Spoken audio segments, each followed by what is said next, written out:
Eo afaka va ianao? Eo afaka va ianao?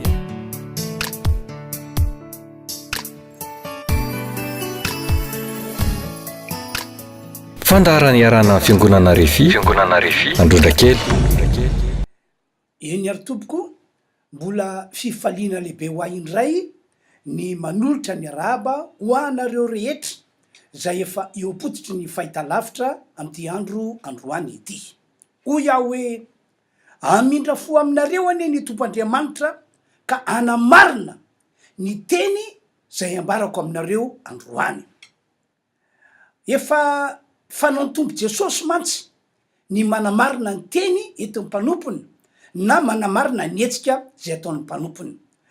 Zao voasoratra any amin'ny bokyny Marka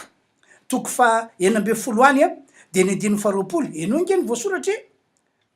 fa izy reo kosa reo apôstôly zany dia lasaka ny toroteny tontolo eny ary ny tompo niara-ny asa taminy ka nanamarina ny teny tamin'ny famantarana zay nomba azy. Ny voninahitrany teo an'Andriamanitra irery aby. Resaka aminareo mikasiany amin'ny fanasitranana indray aho androany. Koa raha misy baiboly eny aminao dia sokafy ao amin'ny asin'ny apôstôly toko 10 de ny 7:30 ka hatramin'ny 7:30 no vakitsika. Toy zao ny voasoratra amin'ny anaran'i Jesosy. 7:30 dia ilay teny natomboka hatrany Galily ka notoriana tany Jodia rehetra teo aorian'ny batisa zay nitoriany Jauna de ny am' Jesosy avy any Nazareta. Zay nosoran'Andriamanitra tamin'ny fanahy masa sy ny hery sady nandendeha nanao soa sy nahasitrana zay rehetra azo ny herin'ny devoly satria Andriamanitra nomba azy. Eno tsara azy ity afatra entiko anareo ity. Zava-dehibe mantsy ny andrenesanareo anty afatra entiko ity. Zava-dehibe ny andraisanareo azy melony anehoan'Andriamanitra fanasitranana ho anareo androany. Tonga tety ambony tany Jesosy Kristy mba amonjy ny fanan'ny olombelona rehetra tsy ho very fa hanana ny fiainana mandrakizay. Raha ny marina nanomboka tamin'ny fotoana nahalavo an'ny Adama sy Eva lay olombelona noharian'Andriamanitra voalohany ka napetra teto ambony tany dia nanota ny olona, nanao ny tsy fanao ny olona ary nanao zay isarahana amin'Andriamanitra mihitsy ny olombelona. Aleony miaino ny feon'ny devoly toy zay miaino ny feon'Andriamanitra lay nahary azy, lay nametraka azy tao amin'ilay toerana tsara indrindra dia ny sahetena. Vokatry zany dia natao very mandrakizay ny olombelona rehetra ary natao hiady irery ihany koa izy mandritry ny fahavelomany eto ambony tany. Zany ke no antony matoka ny fiainan'ny olona eto ambony tany amin'ny akapobeny ny mahantra de mahantra eny foana tsy misy fitsarana ary entiny sy ny taranany mandramaty mihitsy aza zany fanontany zany. Ny marary indray tsy vitsy am'izy ireny efa tapidalakale, efa verevitra tanteraka, efa fongana hatramin'ny fananany mihitsy azy kanefa tsy mety mahita fanasitranana malaka ankehitriny. Ary tsy vitsy am'ireo olona marary am'izao vaninandro misy atsika izao no efa mahamoy fo tanteraka ka miantso fahafatesana isa-maraina na isanandro. Ny olona sasany indray jerena ety ivelany manana ny ampy, mitafy tsara, misakafo tsara fa saikindrisy manana olana mafy, tena mafy, tsy voavany vola amin'ny karena zay ananany, tsy milamina ara-pitiavana, tsy milamina ara-tokantrano sy ara-panambadiana. Manana ny ampy ia mitafy tsara, misakafo tsara fa saingy toy zany ny zava-misy. Ny sasany ndray dia manam-bola fa tsy manam-piadanana amin'ny karazany mihitsy ireo zavatra manjon'ny olona velona eto ambony ty tany ety. araka nambarako tery aloha zany no zava-misy iainan'ny olona maro no inona no izy efa tafasaraka tanteraka tamin'Andriamanitra. Tena zava-dosage ry mpiaino malala zany atao hoe tafasaraka amin'Andriamanitra lay mpahary anao e. Isaorana nefa ny tompoandriamanitra tsy tofo fa noho ny famindram-pony noho ny fahasoavany lehibe tena lehibe dia nalefa tety ambony tany ny zanan'ilay tokana dia Jesosy Kristy nomeny ho antsika zanak'olombelona zany zanan'ilay tokana izany. Nalefa tety ambony tany ny zanan'ilay tokana nomeny antsika zanak'olombelona ny zanan'ilay tokana mba haninona voalohany mba amitrana ny fihavanantsika zanak'olombelona amin'Andriamanitra. Tsindriko kely mba hamitrana ny fihavanantsika zanak'olombelona amin'Andriamanitra satria araka nambarako tery aloha dia rava tanteraka ny fihavanan'ny olona tamin'Andriamanitra, ny fihavanan'Andriamanitra tamintsika zanak'olombelona. Faharoa mba hitondra famelan-keloka. Jesosy mihitsy zany no nanaiky hoe ho fitaovana ahafahan'Andriamanitra mamela ny eloka vitantsika hatramin'izay. Fahatelo mba hanana ny olona zay mino azy, mino a Jesosy io, mino azy ho mpamonjy fiainana mandrakizay.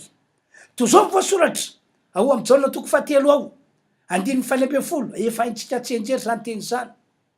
fa toy zao no nitiavan'Andriamanitra izao tontolo zao nomeny ny zanalahy hitokana mba tsy ho very zay rehetra mino azy fa anana fiainana mandrakizay. Ary any amin'ny Kolosiana toko 2:20 any a dia zao ny voasoratra. Kolosiana toko 2:20 dia toy zao ny voasoratra hoe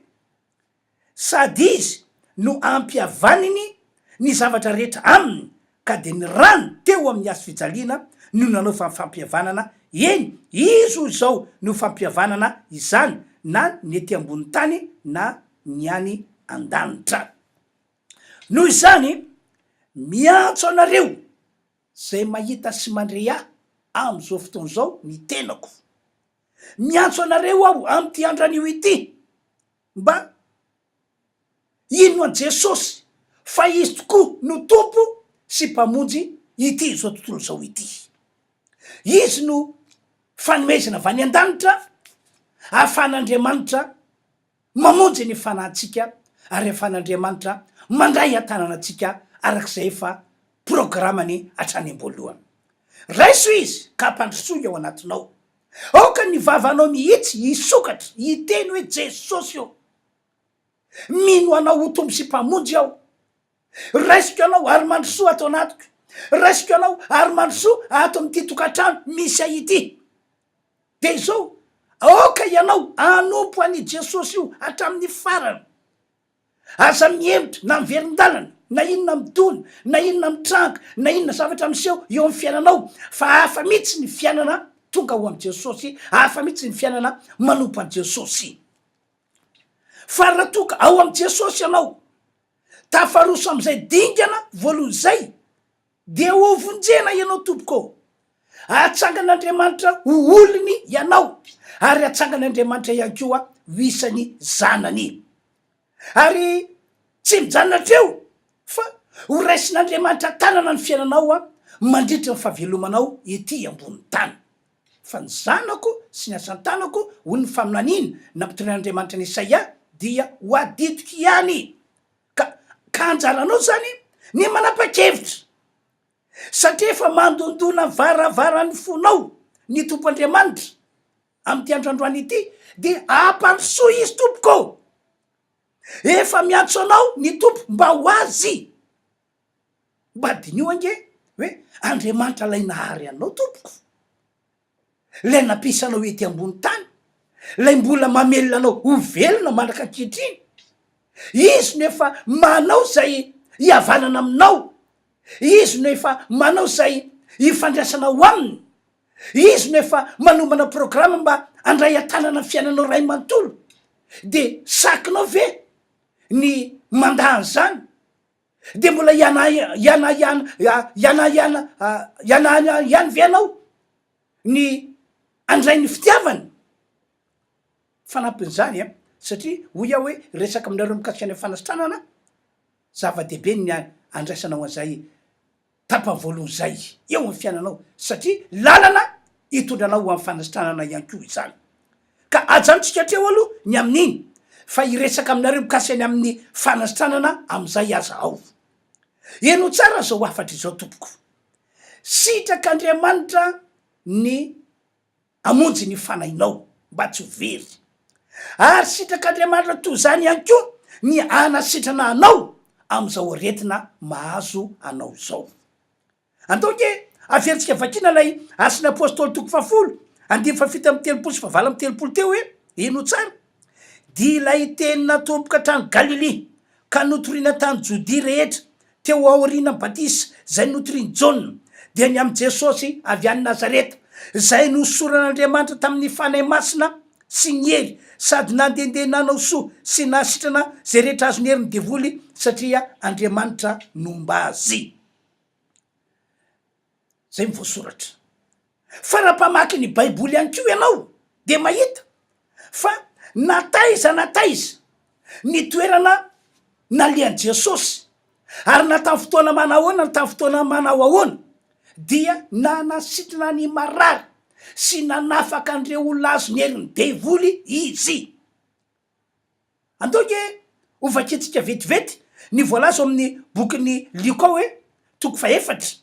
mba ahetitsika manamarina fa zay mihitsy no anisan'ny antodian'i Jesosy tety ambony tany anasitrana ny marary sy anafaka ny olona rehetra zay azo ny heriny devoly Luka toko 4:7-telopolo zao ny voasoratra andiny 7:telopolo hatramin'ny dininy fa 1:7 ary no nitsangana ny ala tao amin'ny sinagoga Jesosy dia niditra tao an-trano Simona ary azo nitazo mafy ny rafozam-baviny Simona ary izy ireo nangataka taminy asitrana azy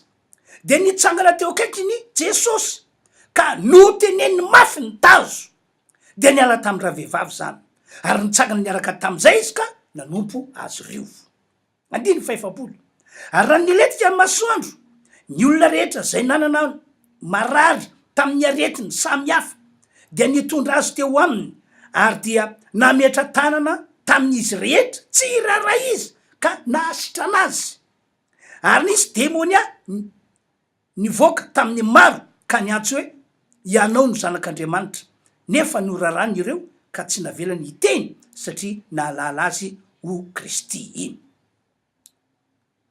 mazava de mazava ny voasoratra mazava be mihitsy hoe nataiza ny toerana nisy an Jesosy na toerana nalehany na tamin'ny fotoana manao ahoana na tamin'ny fotoana manao ahoana dia nanasitrana ny marary sy nanafaka ny olona azo ny heriny demonia izy fa akoatra zany teny vakitsika zany dia nataon Jesosy antonasa mihitsy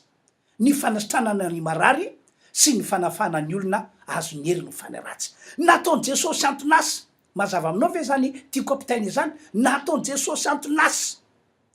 nanaova programa mihitsy azy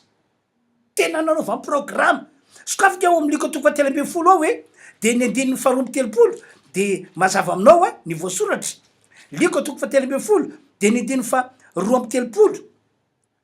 fa hozy taminy ho Jesosy taminy mandeha ihany lazao am'izany amboaolo zany hoe indro mamoaka demony sy masitranao anio sy ampitso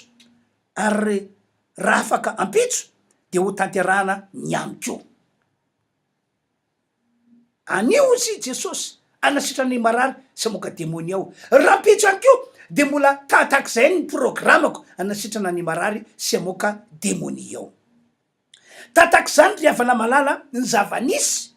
tamin'ny fotoana nandalovany Jesosy Kristy tety ambony tany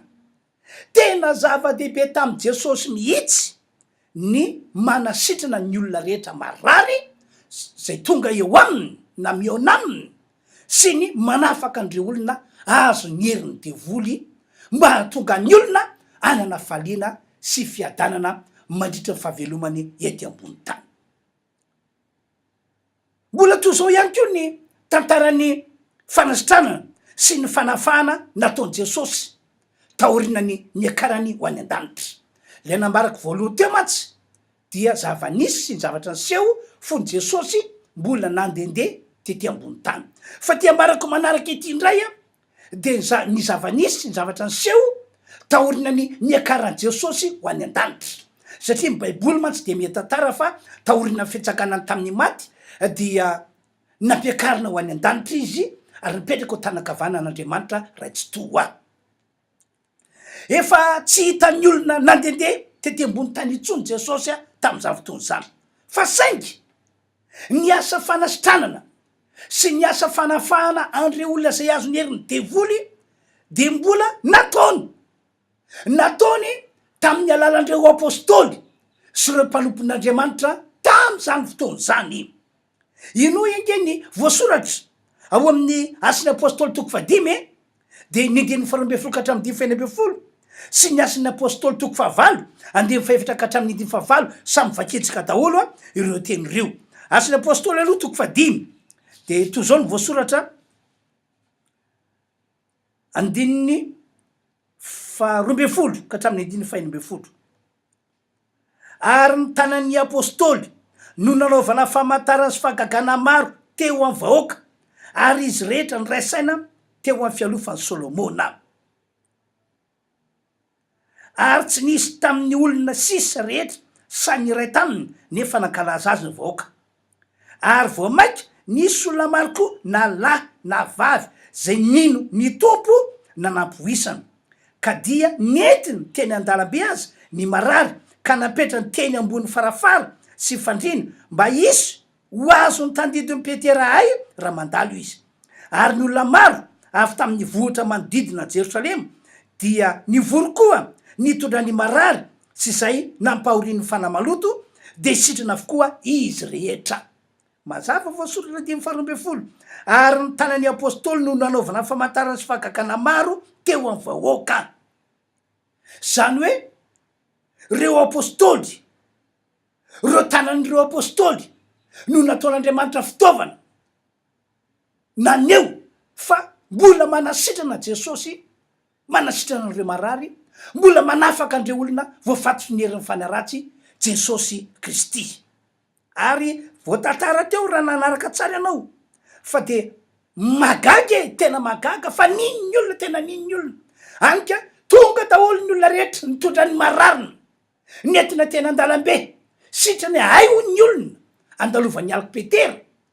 de ho sitrana le marary avy anany tanana maro avy any vohatra maro de samy mitondra ny mararina samy mitondra ny olona samy mitondra andreo avany no fatoran'ny fanaratsy ny olona mba naovan'ny petera sy reo apôstôly namany vavaka manokana ary tam'izany fotoa zany de o ny baiboly hoe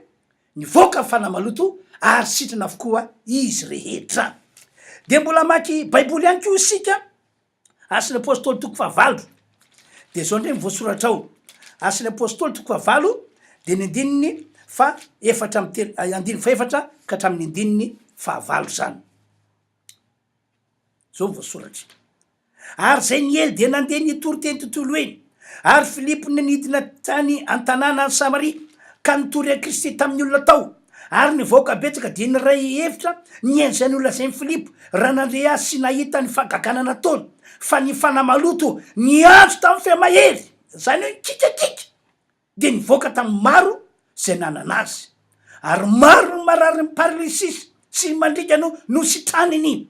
de nisy fifaliana lehibe tao am'izany tanàna izany mbola mazava ihany ko ny voasoratra hoe filipo tonga tao amin'ny tanàna ny samaria de nanambara tamin'ny olona tao ny am' jesosy kristy fa izy ny tompo sy mpamonjy ity zao tontolo zao ity de tangorona ny olona ary ny anisana ampitangorona ny olona de ny fahitan'ny olona ndre famantarana sy fagagana zay nampanaovany jesosy any filipo tam'izany fotoana zany reo fanaratsy tantarain'ny baiboly hoe nihika tamin'ny femahery sady niantsoantso de nivoaka tamin'le olona nipetrahana ary maro reo ora marary ny paralysisy reo mandringy no tantarain'ny baiboly hoe rehefa nametrany i filipo tanana de sitrana avokoa de lasa nisy fifaliana lehibe tao am'le tanàna ataoko fa mazava be mihitsy reo tantara anakoroa reo fa jesosy na de fanampiakarina tany an-danitra azy mipetraka ao tanakavanan'andriamanitra de mbola manasitrana ny marary sy manafaka ny olona azonyheriny fanaratsy. Ary ny mampahery te ity hatram'izao vaninandro misy atsika izao tompoko de mbola manasitrana ny marary Jesosy ary mbola manafaka andre olona zay azo ny heriny devoly ihany koa izy.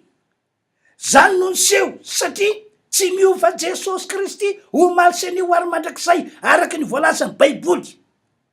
Ijoroky fa volombelona aminao aminareo zay mandresy mahita am'izao fotoana zao fa tam'izao taonjato fa raiky amby roapolo taona 2007 misy atsika izao no nahitako olona maro narary ny aretiny isan-karazana ary narary no ny herin'ny famisaviana sy ny akasiparana nataony olona no sitrany tanteraka. Tena hoe sitrana tanteraka no sitrany Jesosy rehefa nivavaka ho azy izahay. Ny sasany ray sitrana tao anatin'ny famonjena fotoam-pivavahana zay nataonay fiangonana refy androtra kely. Ijoro vavolombelona aminareo ngia hoe fa mbola manasitrana sy manafaka Jesosy Kristy hatram'izao vaninandro misy atsika izao. Ndre mandeha nisy tovavy anankiray zay, tovavy sahabo teo amin'ny 12 taona 12 taona tany hoany izy io, netiny rainy namonjy fotoam-pivavahana ndray alahady tao fiangonana refy androtra kely. Ka io tovavy io narary tany amin'ny hôpitaly, efa enim-bolana izy no narary tao amin'ny hôpitaly. De nisy rahalahy anankiray mpino kristianina ato am'izao fiangonana misy azy zao, maso ny asany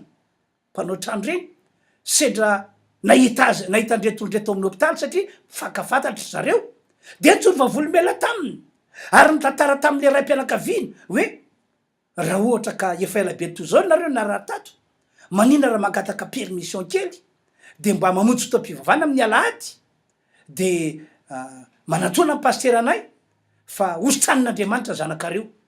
De resy lahatra le raim-pianakaviana de nikarakarena taratasy mba afany mahazo lalana mivoaka ny hôpitaly fa iverina ny alatsinainy de voaka izy ny sabotsy fa iverina ny alatsinainy zay fanarahana. De namonjy fotoam-pivavahana izy ny alahady. Hémorroïde ny aretina no nahazo azy fa nivadika ho kansera taty aoriny. Ary zay aretina kansera zay no napahy an'ilay vehivavy, an'ilay tovavy kely. Ary efa mananotanina ny fahafatesana ranomarina. Fa isaoran'Andriamanitra fa tao anatin'ny famonjena fotoam-pivavahana tao amin'ny fiangonana refy androtra kely tam'izay fotoana zay,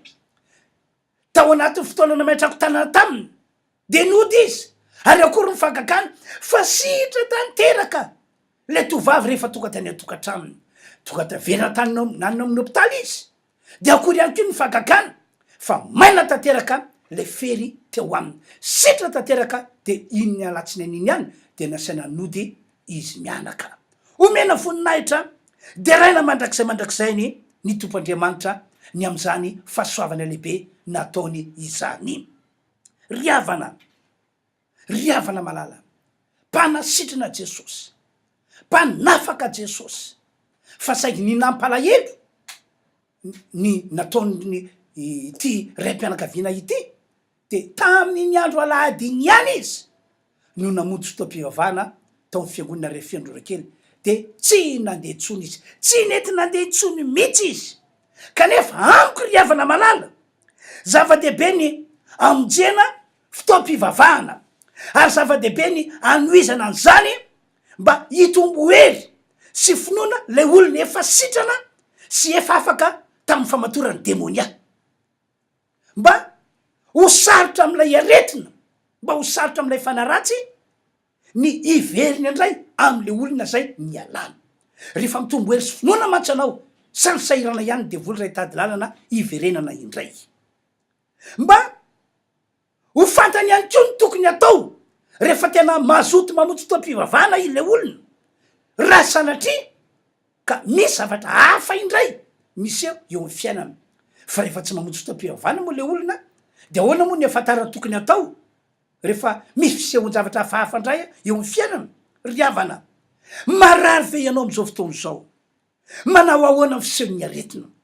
Marary ve ianao am'izao fotoana zao azo ny herin'ny famisaviana sy ny akasiparan'ny olona de manao ahoana fiseho zany aretina mahazo anao zany? Hoy aho aminao, mbola manasitrana, mbola manafaka ny olona azo ny herin'ny devoly Jesosy Kristy. tena mbola mahay manasitrana mbola mahay manafaka jesosy kristy noho zany manatona an jesosy kristy ianao androany de androany ary minosy maneke fa izy no mpamonjy ny fanainao sady mpanasitrana ny aretinao rehetra ataovy zava-dehibe aminao tompoko ny mamonjy fotoam-pivavahana misy herin'andriamanitra manasitrana sy misy herin'andriamanitra manafaka fa tena asoanao sy atsara fiainanao zany ho anay fiangonana refiandrona kely zao a dia manao etsika lehibe ny ray zahay mandritry ny ray volana etsika hitondrana fanasitranana ary etsika hitondrana fanafahana ny ataonay am'izany anositra diloilo ny marary sy re olona zay mbola voafatotry izahay ao anatin'ity volana iraiky ity tahaka zay fa nataony jesosy kristy sy reo apôstôly tam'zany fotoany zany no ho ataonay to zao mantsy ny voasoratra efa nyvakiko taminareo tamin'ny heriny izy ity atao amy marika toko fahenina 17 de to zao voasoratra eno tsara nge voasoratra ary nyantso ny 12 lankeo aminy izy ka naniraka tsiroro sy nalimiazy fahefana amoaka fanahy maloto zany hoe reo apôstôly rehefa nomena fahefana dia afaka manasitrana sy manafaka ny olona azonerin'ny demoni de 12 de lasa nandeha izy reo ka nitory fa tokony bebaka ny olona ary demoni maro no navokana ary nosorany diloilo ny mararimaro ka nositraniny zany zany fomba netiny jesosy sy reo apôstôly tam'zany fotoa zany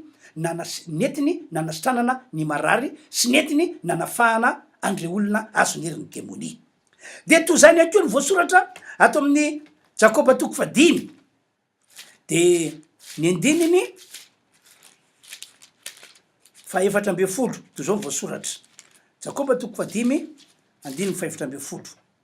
misy marary va eo aminareo zay mifantanena napetraky ny apôstôly jakoba aoka izapaka lolo fiangonana areo ka anositra diloilo azy amin'ny anaran'ny tompo ireo sady vavaky eo aminy ary ny vavaky ny finono de amonjy lay marary fa ny tompo anangana azy ary raha nanota izy dia avela ny elony anao pratika zany izahay am'ty volana raika diavitsika ity ho fanasitranana anareo zay marary ho fanafahana anareo zay azonerin'ny devoly mino zahay fa tahako nombany tompo jesosy andreo apôstôly tam'zany fotoana zany no ombany anay ihany koa am'izao andro misy atsika izao noho zany manasa nareo tokoa zay ho avy amonja zany fotoan-dehibe fotoam-panafana izany amin'ny alalany vavaka fahasorona diloilo ny marary tonga avany alahady misy fidirana intelo io voasoratra io amy fito sasany amy folo amin'ny ray ora sasany tonga ava ihany ko ny talata sy ny alakamisy ny talata sy ny alakamisy moa tena malalaka be mihitsy ny fotoana miditra amy ray ora sasany avokoa ireo talata na alakamisy ary manana fotoana lava mihitsy zay a ahafana mivavaka ho anareo tsiraray avy isambatan'olona mila zany fanasitranany zany amin'ny alalany fanasorana diloilo zay ataonay afaka manatona anay mpanompon'andriamanitra ihany ko ianareo voniny izay andray ianareo ho fa maranako ny afatra aza de zao manana finoana fa mahavonjy anao jesosy mahavonjy ny fanahinao izy ary mahasitrana ny aretinao ihany ko manana finoana fa zany finoana zany no misarika an'andriamanitra ka na manao sy manahoana ny herin'ny aretina nahazo anao na manao sy manahoana ny herin'ny fanaratsy nanagejanao de rehefa ao aminao finoana de voasarika tompoandriamanitra hitondra fanafahana hitondra fanasitranana ho anao manokana zay ho avy amonjan'io fotoan-dehibe zay ataonay fiangonana refy androdra kely io manana finoana fa rehefa mamonjy ny fotoam-pivavana ataonay eo amy fiangonana refy androdra kely anao de hiasa ny herin'andriamanitra tsy olona ray na roa na telo na 5 amanenina fotsiny no hitako hoe nanam-pinoana hoe rehefa tonga ao de ho sitrana fa be dehibe ary tena sitrana tokoa izy omena an'andriamanitra ny dera sy ny atsara ny voninahitra ivavako anareo azy ao am'izao fotoana zao apetrao ny fonao tananao na apetrao ny faritra misy marary anao tananao de raiso avetra ny tompoko ny fanasitranana na de tsy mbola manotra diloilo ho anao aza ao ivavaky tsika tompoko ry andriamanitro misaotra misaotra anao amin'ny anaran'i jesosy ny mpanomponao fa afaka nitondra ny teninao teo aho mikasiany amin'ny jesosy kristy sy famonjena nataony tebony azy fijaliana mikasiany amin'ny jesosy kristy sy fanasitranana ary ny fanafahana zay ataony manaka kehitriny koa dia mamindrafo amin'ny olona rehetra ianao am'izao fotoana zao mamindrafo am'ireo olona marary ianao mamindrafo am'ireo olona mbola voafatotry ianao na endrika manao ahoana na endrika manao ahoana zany famatorana ataon'ny fahavalo zany amin'ny anaran'i jesosy araka fahifananomenahy mandidy fanaratsy a miala tanteraka amy tenany olona straniko amin'ny anaran'i jesosy ny marary rehetra didiko ny herina retina zay natapondony olona ka hatrany aparady mba hiala amin'ny anaran'i jesosy kristy tompo ho sitrana ane ny marary rehetra am'izao fotoana zao ary ho sitrana tahaky zany re olona zay ho avy ka hosorona diloilo am'ty volana diavina ity ho afaka toy zany re olona voafatotra omenanao andriamanitra ny dera sy ny aja ary ny voninahitra amin'ny anaran'i jesosy amen ka dia mirary sy ho antsika tompoko amin'ny herindray zany filoma tompoko eo afaka va ianao eo afaka va ianao